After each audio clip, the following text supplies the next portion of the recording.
Hello doston, welcome to my channel once again. This is Sanjeet and I have come back once again to share my thoughts through the vlog. Now, first I would like to say sorry to you क्योंकि मैं काफ़ी दिनों से कोई blogs नहीं बना रहे थे. Rather लास्ट मई 2024 में पोस्ट इंडियन जनरल इलेक्शन जो मैंने बनाया उसके बाद से मैं ब्लॉग नहीं बना रहा था. लेकिन आजकल ग्लोबली जियो पॉलिटिक्स में जियो इकोनॉमिक्स में बहुत सारी ऐसी घटनाएं हो रही हैं. मुझे ऐसा लगता है I should come back with my thoughts and share with you my perspective. मेरा क्वेश्चन है, क्या इंडिया को, मोदी गवर्नमेंट को पाकिस्तान पे तुरंत अटैक कर देना चाहिए? यदि हाँ तो क्यों, और यदि नहीं तो क्यों नहीं? या इसके पीछे चाइना का बहुत बड़ा डिज़ाइन प्लान है to keep India in a trap, जिससे कि इंडिया की इकोनॉमी आगे नहीं बढ़ सके, और जो अभी डोनाल्ड ट्रंप के टैरिफ के कारण अपॉर्चुनिटी इंडिया को मिली है जिससे कि वो दुनिया की टॉप पावरफुल इकोनॉमी बन सके. अभी वो 5वें नंबर पे है, 4थे नंबर पे इस साल के अंत तक होगी, और फिर बहुत ज़्यादा चांसेस है बहुत जल्दी ही इंडिया और चाइना के बीच में कॉम्पिटिशन्स होगा. Comparing to their size of the economy, the population, the size of the countries, इसको डिसरप्ट करने के लिए चाइना ने एक ट्रैप बनाया है और आगे पाकिस्तान को रख करके. हम इसके बारे में डिटेल्ड में आपके साथ में कुछ अपने थॉट्स शेयर करूंगा and I will leave up to you कि आप डिसाइड करें कि रियलिटी क्या है और क्या हमें तुरंत एक्सपेक्ट करना चाहिए मोदी गवर्नमेंट से कि वो तुरंत अटैक कर दें पाकिस्तान को. अब मैं पहले आपको before going into a detail मैं आपको 60 दिन पीछे लेके जाता हूँ. आज से करीब 40-50 दिन पहले आपने सुना होगा कि डोनाल्ड ट्रंप ने एक टैरिफ अनाउंस किया और दुनिया के सारी कंट्रीज़ पे टैरिफ अनाउंस किया, बट चाइना पे उन्होंने सबसे ज़्यादा टैरिफ अनाउंस किया and it is almost more than 220%. इसका मतलब ये है कि it will be almost impossible कि American company who is the biggest investor in Chinese economy कि वो वहाँ इन्वेस्ट करें, कोई प्रोडक्ट मैन्युफैक्चर करें एंड उसको सारी दुनिया में बेचें. और इसका जो सबसे बड़ा एडवांटेज मिलता वो है इंडिया. और जब चाइना ने ये समझा, आप इसको डॉट लाइन को कनेक्ट करो, चाइना ने जब ये समझा कि this is going to be the future, then वो थोड़ा सा अलर्ट हुआ. अभी डॉट लाइन ये है कि लास्ट 4 वीक पहले एप्पल ने अनाउंस किया कि वो चाइना से अपना टोटल इन्वेस्टमेंट निकाल करके इंडिया में शिफ्ट करने जा रहा है. Total production line and almost is going to be $200 billion. और हमने कई अखबारों में ये भी सुना कि चाइना इस चीज़ को रोकने की कोशिश कर रहा है, but the Apple is determined क्योंकि उसे वो चाइना में इन्वेस्ट करके वो यूएस में बेच नहीं सकता due to the tariff, and already India में उसका एक प्लांट है, तो उन्होंने सोचा कि वो सारा ऑपरेशन इंडिया में कर दें.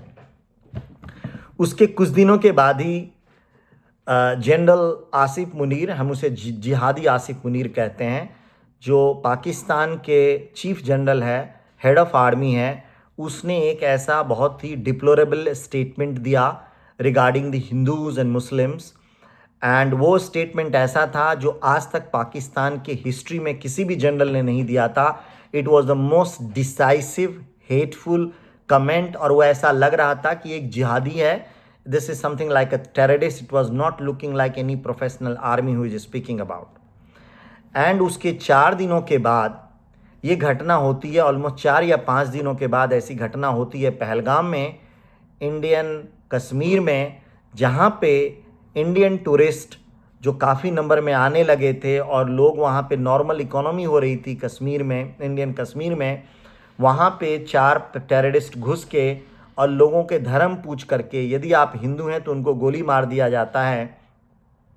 ये घटना हुई थी और इस घटना की पूरी दुनिया में इस चीज़ को काफ़ी कंडेम किया गया and it was a completely inhuman and unforgivable incident.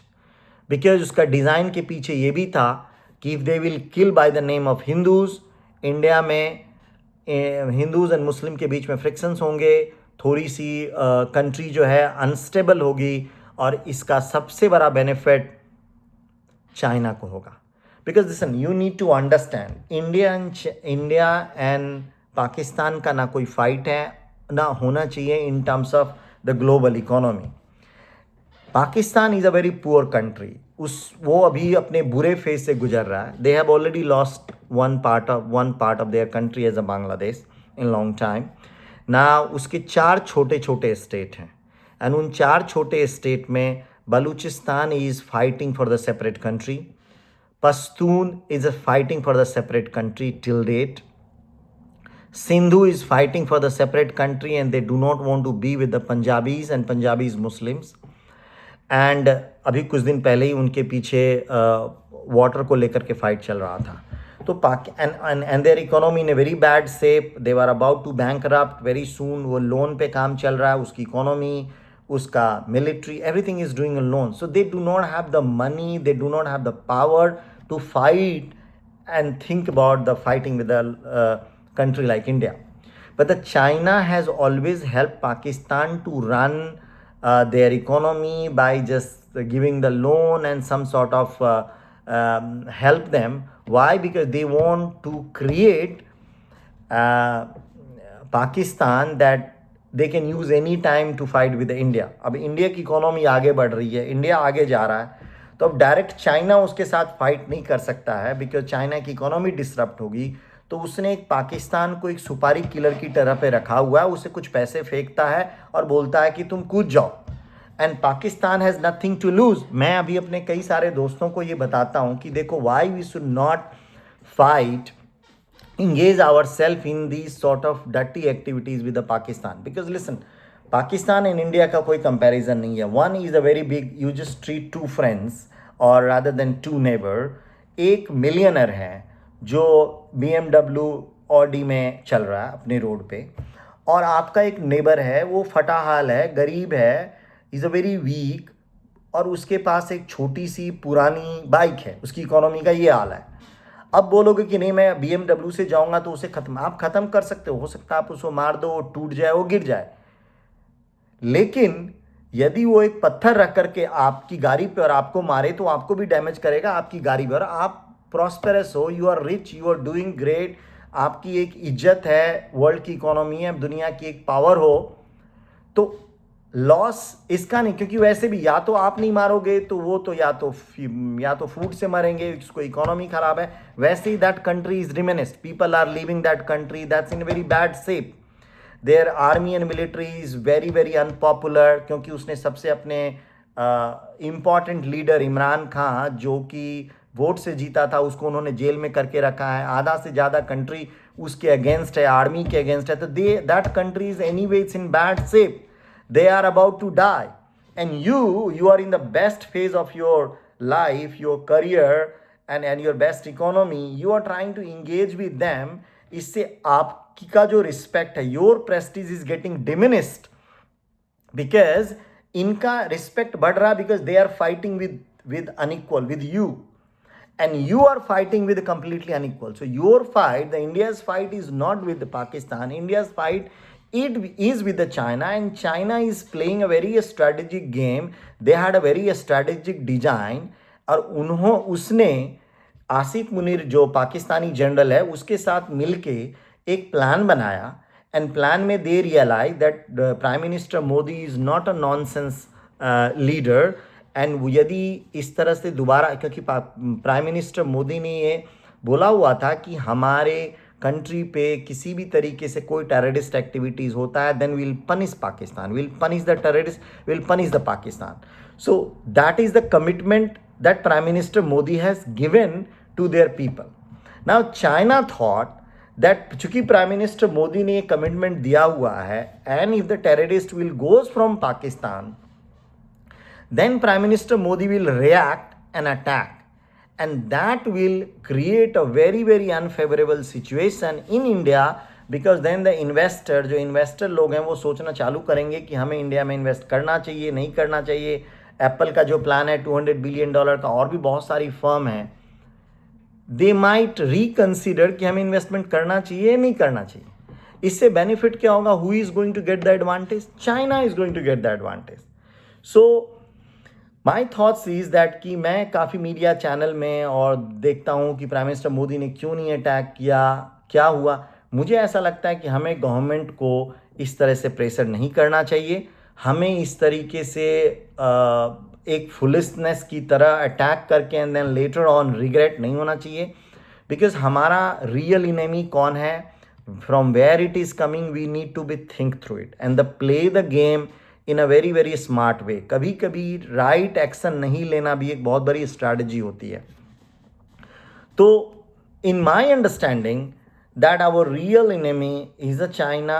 Pakistan does not have a capacity nor capability. Yes, ये कुछ जिहादी लोग हैं, 60-70% ये पागल हैं, क्योंकि इनके बुक्स में इनको गलत चीज़ पढ़ाया जाता है कि दूसरी कम्युनिटी को हेट करो and then do all these things. But इसके साथ हमें भी अपने आप को उस लेवल में नहीं ला करके we need to think through. So we should trust on our government. We should give the chance to Prime Minister Modi and his security team to take the call sensibly. हमें सिर्फ लोग चाहते हैं war हो जाए, लोग चाहते हैं अटैक करें, लोग चाहते हैं पनिश करें, इसलिए नहीं करना चाहिए. हमें सारे डिज़ाइंस को सोच करके बहुत ही कैलकुलेटेड तरीके से we need to take the actions. And when we take the actions, we need to know what the consequences and what we want to achieve. Suppose हमने अंदर घुस के किसी को उनके टेररिस्ट कैंप पे अटैक कर दिया, but will this attack on those terrorist camp will stop the terrorists to come again? हमें इस चीज़ को भी सोचना चाहिए. So my only humble request and the thought is that it's very easy to say let's start a war, let's start attack. किसी पे attack कर दो, चाहे पाकिस्तान हो या टेररिस्ट हो, but is it the real enemy और the real enemy is somewhere else and we need to understand the design of our enemy and then play very strategically and emphatically. मैं next blog में थोड़ा सा और details जाऊँगा, क्योंकि मैं ये भी शेयर करने वाला था कि ये कास्ट सेंसस बीच में प्राइम मिनिस्टर मोदी ने क्यों लाया, उन्होंने क्यों थोड़ा सा टाइम बाय किया, जो लोगों का प्रेशर है वो थोड़ा सा डिफ्लेक्ट हो, क्योंकि preparations is very very important when you are dealing with the enemy, with the China, Pakistan and Turkey all together. So you need to be very very careful, you need to be very very sensible that what you are up to, what sort of enemy you are, what is their design, and then take actions. सो मैं आपसे यही कहूँगा, यदि ये मेरे विचार आपको सही लगे then please like, share and subscribe. And you are always welcome to share your thoughts. This is my thoughts, my analysis, which I am reading it since last few weeks, months and days. And मैं आपके सामने अब कोशिश करूँगा कि regular अपने blog के साथ आऊँ और आपसे शेयर करूँ अपने कुछ thoughts regarding the any relevant events of the geo-economics, geopolitics, technology, and anything else. Till the time, take care of yourself. Thank you so much for watching and speak to you soon. Thank you.